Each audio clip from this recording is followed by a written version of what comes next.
Thursday, July 11th, the 36th straight day of the ice siege of LA.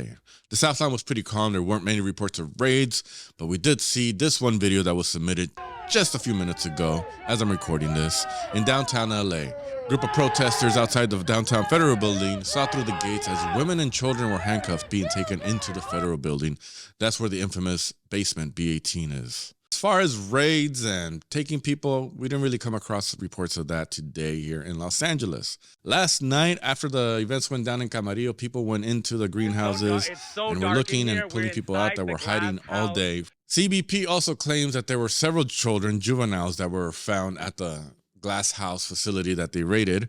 But they're trying to spin it as their heroes, that they're saving children. And this is Newsom's California of child labor. Listen. CBP does not care about children, first of all. We've seen them put them in cages. We've seen them separate them from families. We've seen them take kids with cancer. Literally outside of this raid, they were shooting at families, wives with their children who were there trying to see what happened to their spouses.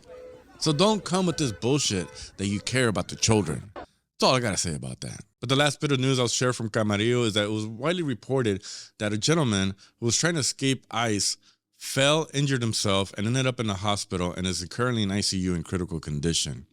Now, many news agencies reported that he had passed away. Family members shared that he's still alive, despite these news reports. And our reporter checked with the medical examiner, who also said that they had no reports of a death. The family is seeking help. They have a GoFundMe. Well, today, the judge actually granted temporary restraining orders.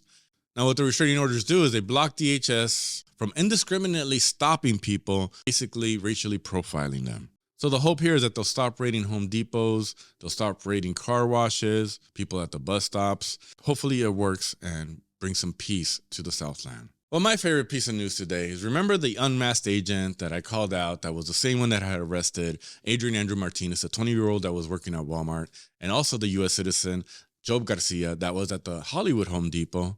Well, that piece of shit ended up assaulting a woman at a yard house bathroom. He went into the woman's bathroom with his pistol. Police were called. He was arrested. He was charged for resisting arrest, assault, and a couple other charges as well.